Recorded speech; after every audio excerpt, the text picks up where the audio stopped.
Assalamualaikum warahmatullahi wabarakatuh. Salam sejahtera untuk kita semua. Puji syukur atas nikmat yang Tuhan limpahkan sehingga kita dapat belajar dalam keadaan sehat pada hari ini. Para pelajar Indonesia yang hebat, Ibu akan menyampaikan materi PPKN yang berjudul Bentuk Kedaulatan menurut Undang-Undang Dasar Negara Republik Indonesia tahun 1945. Bentuk negara. Bentuk negara dibedakan menjadi dua, yaitu negara kesatuan dan negara serikat. Negara kesatuan.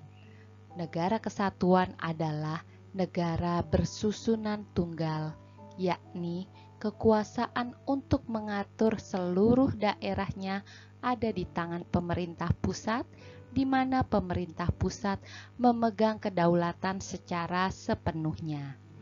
Negara kesatuan dibedakan menjadi dua macam sistem, yaitu sistem sentralisasi. Dalam sistem sentralisasi, semua hal diatur dan diurus oleh pemerintah pusat, sedangkan pemerintah daerah hanya menjalankan perintah dan peraturan dari pemerintah pusat. Pemerintah daerah tidak berwenang membuat peraturan-peraturan dan atau mengurus rumah tangganya sendiri. Keuntungan negara kesatuan dengan sistem sentralisasi yaitu adanya keseragaman peraturan di seluruh wilayah negara. Adanya kesederhanaan hukum karena hanya ada satu lembaga yang berwenang membuatnya. Penghasilan daerah dapat digunakan untuk kepentingan seluruh negara. Kerugian negara kesatuan dengan sistem sentralisasi yaitu bertumpuknya pekerjaan pemerintah pusat sehingga sering menghambat jalannya pemerintahan. Kebijakan dari pusat sering tidak sesuai dengan kebutuhan daerah. Daerah-daerah bersifat pasif menunggu perintah dari pusat sehingga melemahkan demokratisasi pemerintahan karena kurangnya inisiatif dari rakyat. Rakyat di daerah kurang mendapatkan kesempatan untuk memajukan daerahnya. Keputusan pemerintah pusat sering terlambat. Sistem desentralisasi. Dalam sistem desentralisasi, pemerintah daerah diberi kekuasaan untuk mengatur rumah tangganya sendiri dan untuk menampung aspirasi rakyat di daerah. Terdapat parlemen daerah. Dalam hal kekuasaan tertinggi tetap dipegang oleh pemerintah pusat. Keuntungan negara kesatuan dengan sistem desentralisasi yaitu pembangunan daerah akan berkembang sesuai dengan ciri khas daerah itu sendiri. Peraturan dan kebijakan di daerah sesuai dengan kebutuhan dan kondisi daerah tersebut. Pemerintahan berjalan dengan lancar dikarenakan beban pekerjaan pemerintah pusat terbagi dengan pemerintah daerah. Partisipasi masyarakat terhadap pembangunan di daerah berjalan dengan lancar. Penghematan biaya dikarenakan beban biaya sebagian ditanggung oleh daerah. Kerugian sistem desentralisasi adalah ketidakseragaman peraturan dan ketidakseragaman kemajuan pembangunan. Negara federal atau negara serikat. Negara Serikat merupakan negara yang terdiri dari beberapa negara bagian dalam satu pemerintahan pusat yang memiliki kedaulatan, di mana setiap negara bagian memiliki kedaulatan ke dalam untuk mengatur wilayahnya masing-masing. Dalam negara federal atau serikat, setiap negara bagian mempunyai undang-undang dasar sendiri, kepala negara, dan badan perwakilan. Kekuasaan pemerintah pusat menyangkut urusan luar negeri, pertahanan dan keamanan, keuangan, serta keadilan. Ciri negara federal atau serikat yaitu tiap negara bagian memiliki kepala negara, parlemen, kabinet demi kepentingan negara bagian. Tiap negara bagian boleh memiliki konstitusi sendiri, tetapi tidak boleh bertentangan dengan konstitusi negara. Hubungan antara pemerintah federal dengan rakyat diatur melalui negara bagian, kecuali dalam hal tertentu yang kewenangannya telah diserahkan secara langsung kepada pemerintah daerah. Kekuasaan yang dilimpahkan negara-negara bagian kepada pemerintah federal atau pusat meliputi hal-hal yang menyangkut kedudukan negara sebagai subjek hukum internasional, hal-hal yang mutlak mengenai keselamatan negara, pertahanan dan keamanan nasional, perang dan damai.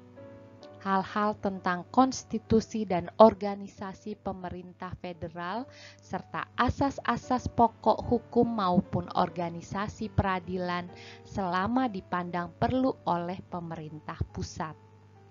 Hal-hal tentang keuangan, biaya penyelenggaraan pemerintah daerah.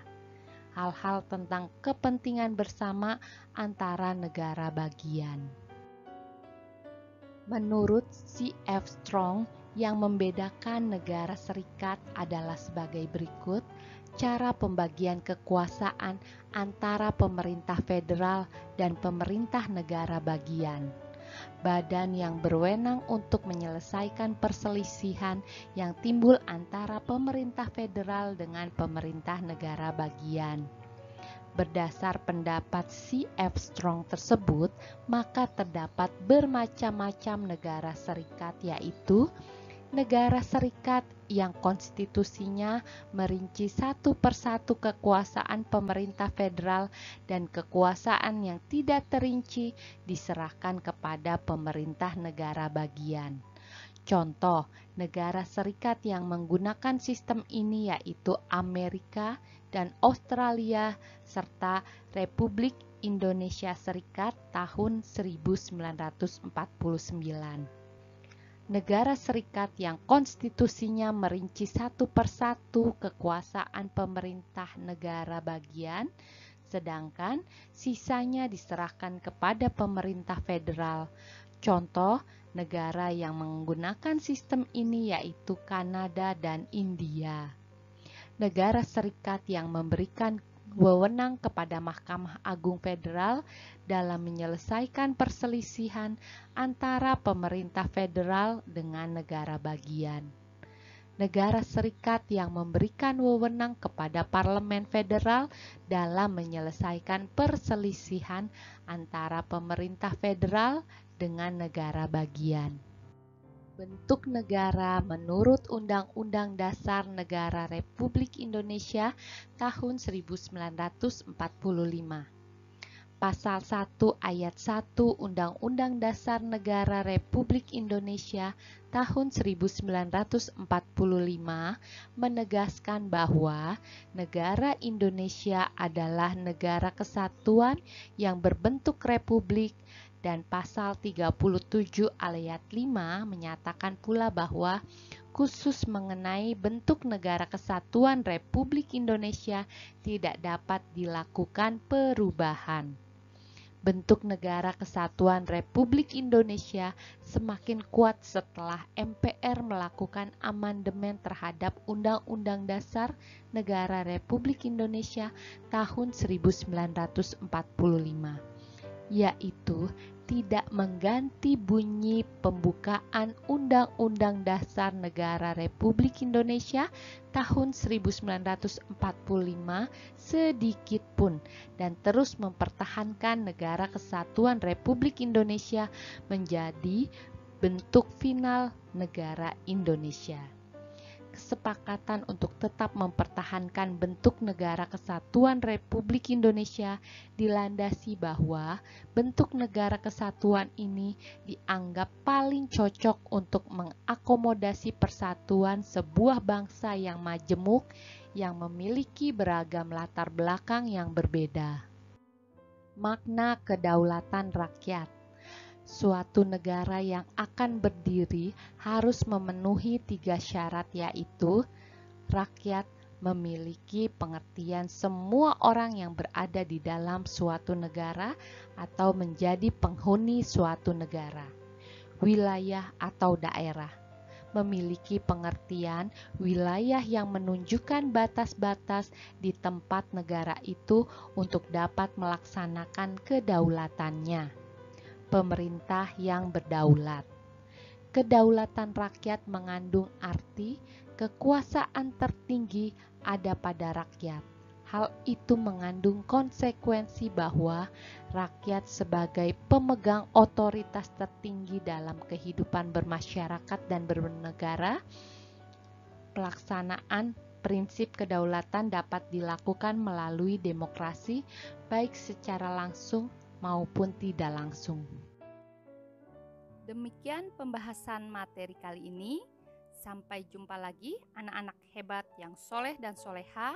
Wassalamualaikum warahmatullahi wabarakatuh.